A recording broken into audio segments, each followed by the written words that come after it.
Kenobi. Kenobi!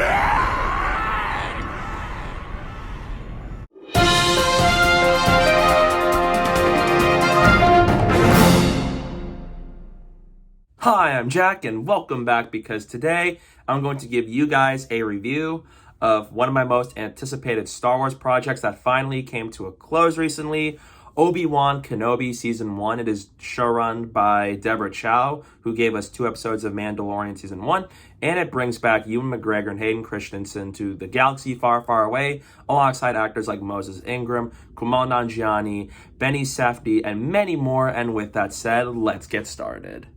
The show is set 10 years after the events of Star Wars Revenge of the Sith, where Order 66 has occurred and Obi-Wan is in exile on Tatooine, where he spends his days watching over young Luke Skywalker. However, Inquisitors are hunting him down, and Obi-Wan must go on a very important mission and must come into contact with his former Padawan Anakin Skywalker, who turned to the dark side as Darth Vader. Don't mind anything you hear in the background. Like I said, I'm having renovations, so I'm just going to try and work with the best with what I can do here. And I'm going to structure this video differently than I usually do, so I'm going to have non-spoilery thoughts on this first. Then I give my letter grade, and then everything else after that will be spoilers. So if you just want to see the non-spoiler stuff, and because you haven't seen the show yet, you can watch this segment that I'm going to have right after this. And then I'll give my grade, and then I'm going to get into spoilers because there's stuff about the show that I'm going to want to discuss. So, as a fan of Star Wars, I was really excited for this show. I was hearing that Ewan McGregor and Hayden Christensen were going to come back to Star Wars with the series, and my excitement was at an all-time high.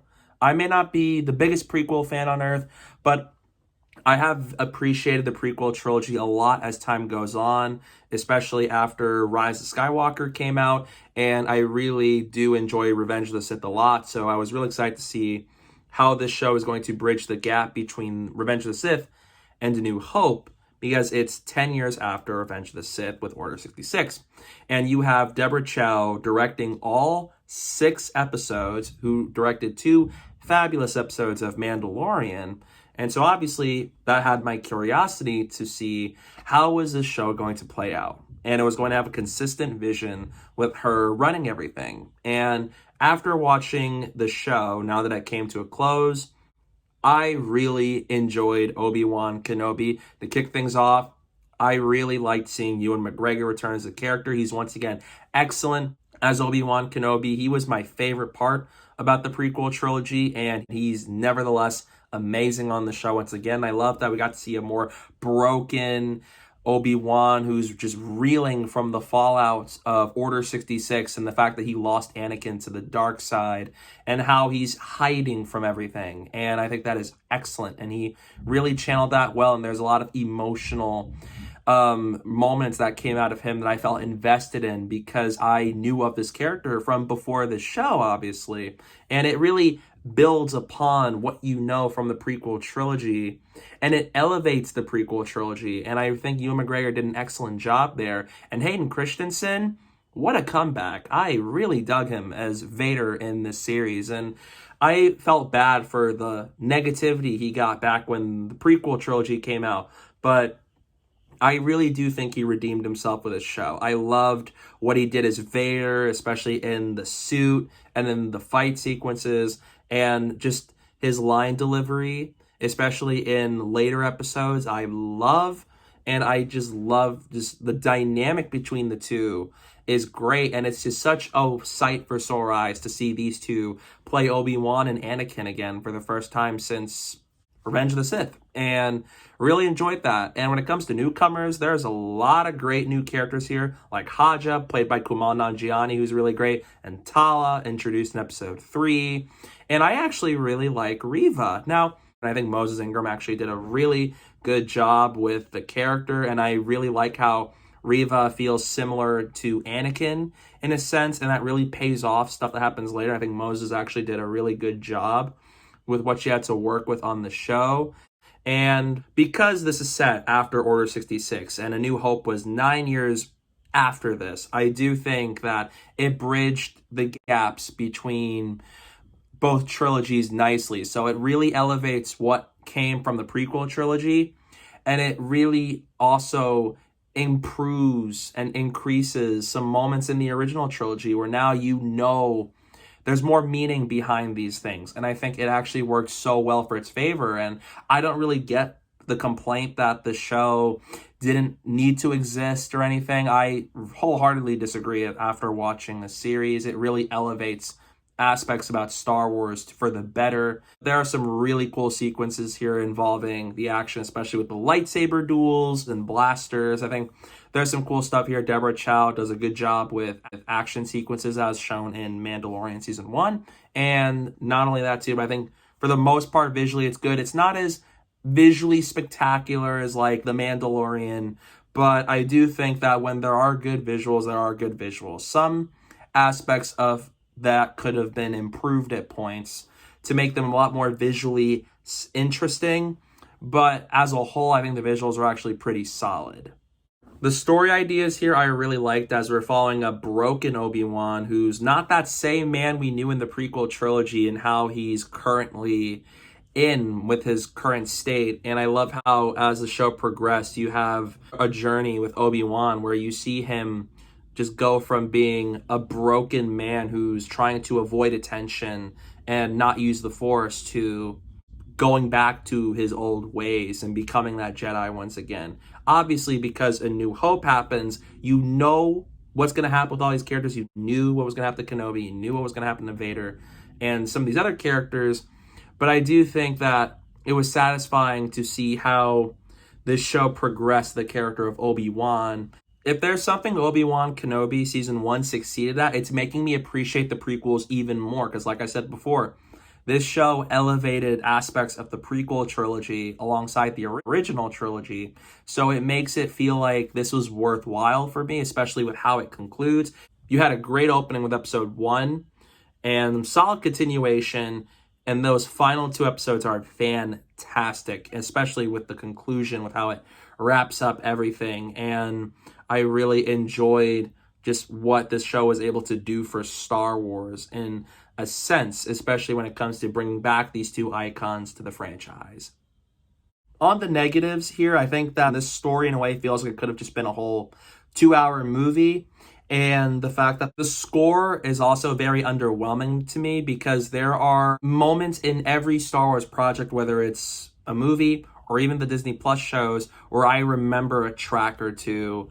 But here, this was a very underwhelming score for me because it doesn't really have that many themes that stood out to me or was stuck in my head, because the only themes I remembered were John Williams' Obi-Wan Kenobi theme and some themes that they brought back from other Star Wars projects, and that was it. And Natalie Holt composed the score to the show, and she did Loki, which was an excellent score. So it really surprised me that this score kind of rang hollow for me at points. I didn't really feel as much from it, and that really disappoints me, because even Book of Boba Fett, which was a show that I thought was all right, that had a score I remembered. And the show is super entertaining. I was so excited to watch the new episodes of the show week to week, and I really liked how it was just one of the best Star Wars projects to have been released since the era of Disney, where we had the sequel trilogy, Mandalorian, Rogue One, and Kenobi. This is one of my favorite projects that Disney's created, up there with Mandalorian, Force Awakens, and Rogue One. Thoroughly enjoyed this series and how it focused a lot on the characters like Obi-Wan and Reva, and especially this time frame between Order 66 and the start of the original trilogy. And it really was tackled in a way where it wasn't all about lightsaber fights, and the build up to get from the start of the show all the way to the end, and just that whole culmination of Obi-Wan and Vader on this series, fantastic.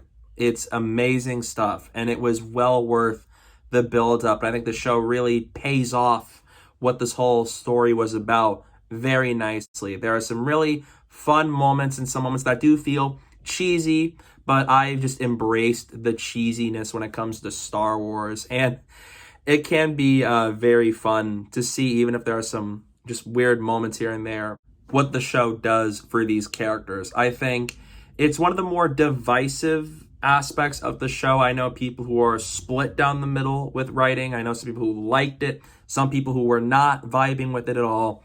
I really enjoyed what they did with these characters, and I think they do a good job at trying to tie this into this time frame, and it does a good job at just exploring more of what these characters have done before A New Hope starts. And I really liked what Ewan McGregor was able to do to try to be Obi-Wan Kenobi in this time. It's just wonderful to see him. He's one of my favorite Star Wars characters. He's a great actor. And so really love his chemistry with everybody on the show. And I love that even if Hayden Christensen isn't in every single episode, I do love that I felt his presence while he was there. Like, he has a very dark, looming presence that looms over this entire show. Seeing Ewan McGregor play a broken Obi-Wan is just so good, especially when you see Obi-Wan that we know and love from the prequel trilogy. It's very satisfying to see. It's very character-driven in a sense, because not just from focusing on him, but so has Riva as a character. She has a very big part to play in this story, and I actually really liked what they did with her character, and I did not think Moses Ingram deserved any of the hate she received. And this is by far one of my favorite projects to come out of Disney Plus, up there with Mandalorian, Loki, and Falcon the Winter Soldier, and even Moon Knight. So Obi-Wan Kenobi is just a really entertaining show that I had a blast watching, that I was so excited to see week to week, and it's one of my favorite pieces of Star Wars media that Disney's ever put out, up there with Force Awakens and Rogue One and Mandalorian and Clone Wars Season 7. It's really good. I thoroughly enjoyed what the show is able to do with Obi-Wan Kenobi and these characters, and as a welcome return for Ewan and Hayden to the galaxy far, far away. And really happy that the show exists and that we got to see them return in this kind of story with some fun moments. There are some cheesy moments, but it was really fun to watch week by week. So in the end, I'm going to give Obi-Wan Kenobi Season 1 an A-. Okay, time for me to talk about spoilers. This is your only warning. And to kick things off, the big surprise here is that young Leia is a huge character in the show, played by Vivien Lyra Blair, and she is great. Her dynamic with Ewan McGregor as Obi-Wan is perfect. It's cute. It's heartwarming. There are moments that really just felt so heartwarming to me, and I think she perfectly embodies young Leia, and so is the rebellious side of her character, and with the facial expressions and mannerisms of her character. I loved her in this show. She's really fun to watch, and I really enjoyed her character, and seeing this whole mission be Obi-Wan has to go save Leia is great, because it shows you all that it's like Luke isn't the only one that's important here, but it's also Leia, because Luke and Leia are both very important Star Wars characters.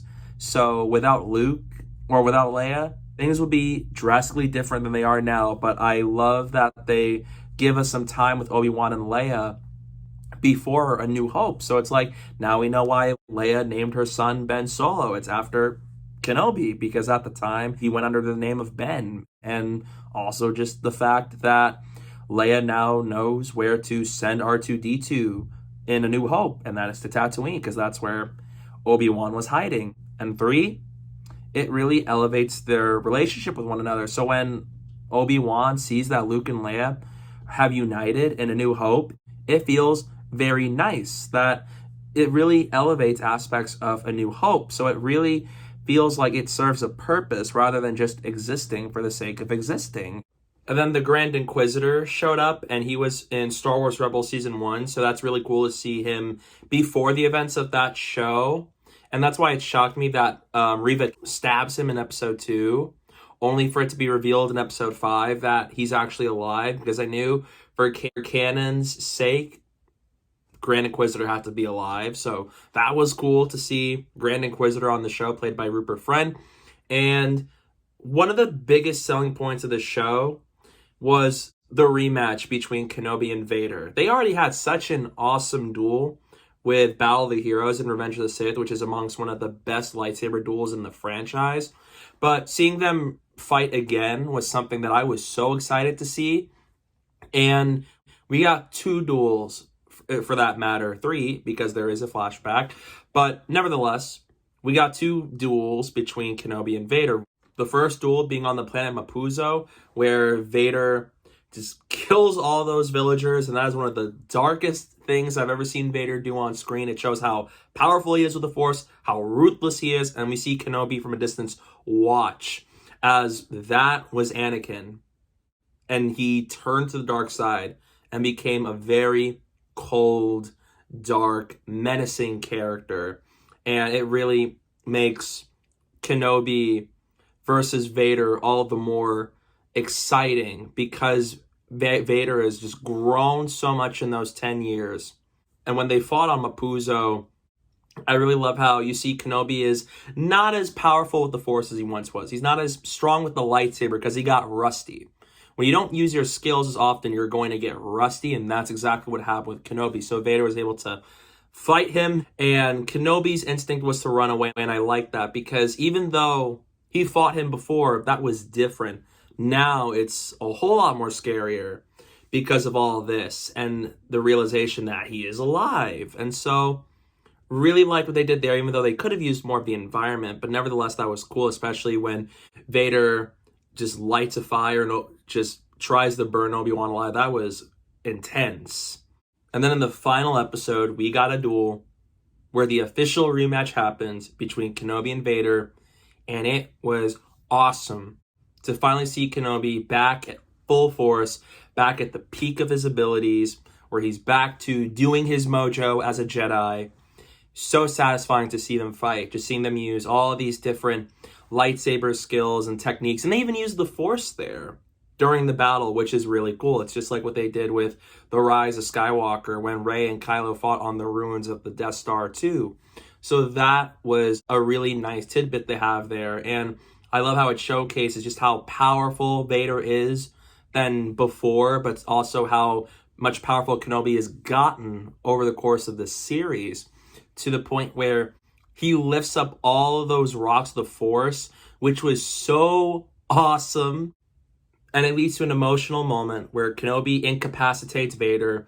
He hit Vader's helmet, and you see Anakin's face underneath the Darth Vader helmet. And it leads to amazing cross-cutting between James Earl Jones and Hayden Christensen as one, where you see the voice malfunction a little bit between them both. And in a heartbreaking scene, one of the most emotional scenes in the entire series, and one of the most emotional sequences in the franchise ever, was this moment, just seeing how 10 years later, Kenobi fought Vader again, and he won. But he realizes that Anakin is gone, and that Darth Vader has took over, at least for now. It was such a sad scene, and both Ewan and Hayden performed in that scene brilliantly. And it really left me emotional to see that this is where our characters have ended up since the end of the prequel trilogy, and this is where their last confrontation happens in the series. And it was just such a sad moment where Obi-Wan finally triumphs over Vader, but he realizes that he's long gone, and it was a sad moment. It really is. And I think it was a nice way to keep things intact so that later on the original trilogy can take place, and it leads to all these things. Like, now we know why Obi-Wan refers to Darth Vader as Darth when he's on the Death Star in A New Hope. It makes a lot more sense, and this scene helps keep that intact. It's just a fantastic duel, and they got to use the environment around them in this duel. And just the way it was done, I think, was just excellent. With further rewatches, I could see this being one of the best lightsaber duels of all time. But this is a really great one between Obi-Wan and Vader, and it just does a really good job at tying the storyline with their dynamic with one another, with Obi-Wan reeling from what happened to Anakin, and how it ends with Vader, with Hayden Christensen's voice mashed with James Earl Jones. You Didn't kill Anakin Skywalker.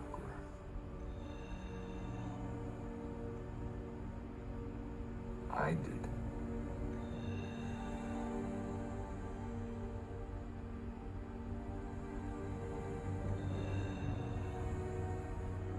The same way I will destroy you.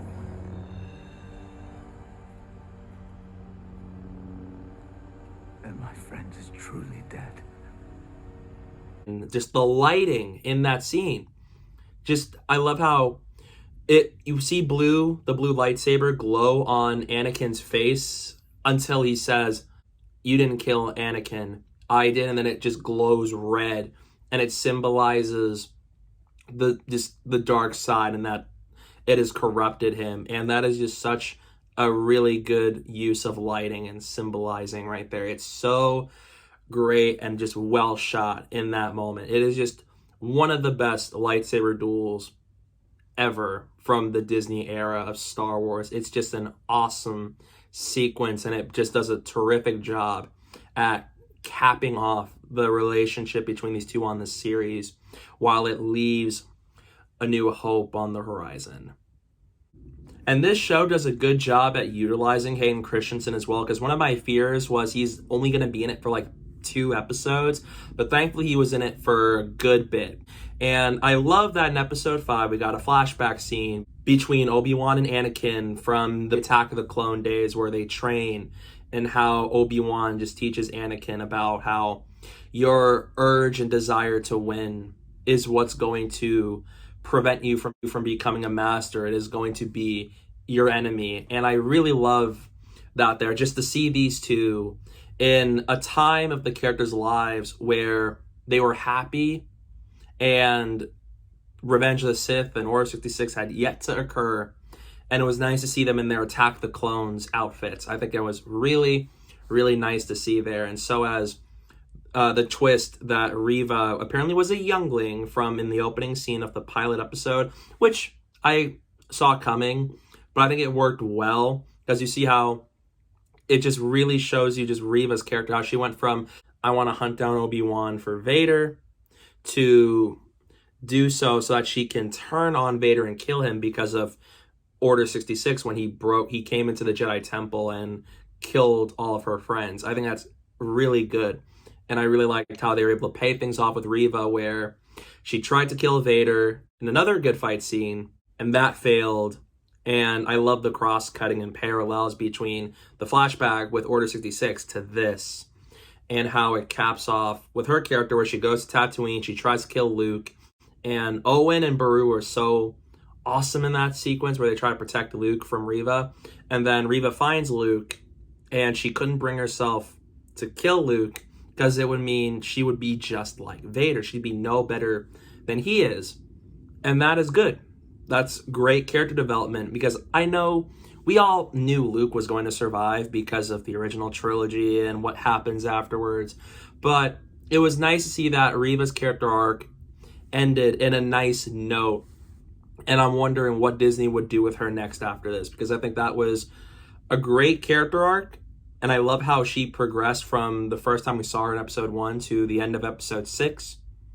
It was very satisfying. And I love that with young Leia, she gets returned home after this whole adventure with Obi-Wan where she gets captured and Obi-Wan goes to Daiyu to free her, and then they go to Mapuzo, and then she gets caught, and then Obi-Wan saves her and all this stuff and gets returned home to Senator Bail Organa and his wife, and nicely leaves the ground running for A New Hope so that she can be on track to becoming the character that she ends up becoming, and have some heartwarming scenes with Obi-Wan. Even though episode 4, which is not a bad episode, there's my short review for it if you want to go check it out, but it felt like we were retreading the story of Obi-Wan having to save Leia, because he did that in episode 2. She gets caught at the end of episode 3, and then boom, she has to get rescued in episode 4. It felt like we were retreading some beats from earlier episodes, but just seeing Obi-Wan get his mojo back again, and especially stopping the water within the fortress and so as taking on the stormtroopers was awesome. And then Riva's free. She's free from the Empire and she didn't kill Luke, and so she goes off to do whatever's next for her. And so as Vader is now back on Mustafar and Emperor Palpatine questions his loyalty, and so it seems like for now Vader is going to sort of drop the grudge against Kenobi, and so Leia is returned to Senator Bail Organa on Alderaan, where she's going to continue her new duties as princess. And then we see Obi-Wan, he's back on Tatooine, and he finally gets to make amends with Owen Lars, and he finally gets to meet young Luke for the very first time. And in a moment that made me so happy, because one of the things I love about the prequel trilogy are the memes.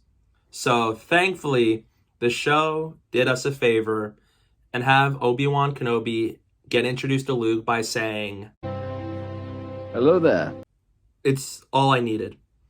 The fact that we got to see Ewan return as his character, just to hear him say hello there again, it's perfect.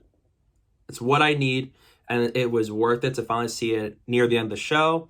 And so he meets Luke, and what also is so cool is when we see A New Hope with C-3PO and R2-D2, Luke's playing on his toy plane he got, it turns out Obi-Wan Kenobi was the one that gave it to Luke. That's awesome. It's another neat Easter egg to what happens there. And then Obi-Wan Kenobi, he goes out into the desert and he finally sees the Force ghost of his old master, Qui-Gon Jinn, with Liam Neeson returning as a Force ghost. That was so cool. I like Qui-Gon as a character, so the fact that we finally got to see him again on the show right at the end was nice. It's a beautiful way to cap things off for the story, and that Obi-Wan finally got to finally see his old master again as a Force ghost for the first time since Phantom Menace. That was a fantastic way to wrap things up. And then Qui-Gon tells him how there's still so much training he has yet to do. And then Obi-Wan ventures into the desert and the show ends. It's very fitting that Kenobi is happy for the first time in a decade that Luke and Leia are safe, and it is just a very nice way to leave Ewan McGregor off as Obi-Wan Kenobi if this is the end. Overall, I really dug Kenobi. It succeeded in doing what it wants to do, and that is tell a story about Kenobi, young Leia, and Reva in the time period between Revenge of the Sith and A New Hope. It is definitely a show that has its issues, but when it has highs, they are really high. And I really liked how the show wraps things up. My favorite episodes were easily episodes 6 and 5. And I enjoyed the other episodes before this for the most part. But yeah, I really enjoyed the show. I'm not sure about a season 2 happening, but if they have an idea for it that can work, as long as Ewan McGregor will do it, then I would not be opposed for a season 2. But for now, I think keeping it like this, just keeping it as a one-season show, I think is the best way to go. And I think they did wrap things up on a nice note. Those are my thoughts on Obi-Wan Kenobi. What are your thoughts on the series? Let me know down below in the comment section. Would you like to see a season 2? What's your favorite Star Wars movie out of the prequel trilogy? I'd love to hear that down below, and I'd love to hear what are your overall thoughts on the show. Do you like it? Dislike it? Mixed on it? I'd love to hear all that down below in the comment section. Just please be respectful and we can have a nice and civil discussion about it. I'd love to hear your thoughts on the series. And stay tuned. I have a review for Elvis coming up soon as I go see the movie tomorrow, and I cannot wait to see it. And don't forget to follow me on social media. My username is down below at the bottom of the screen and in the description below. So please go do that while you're at it. And thank you guys so much for watching. And don't forget to hit that like button and the subscribe button, and stay tuned for more.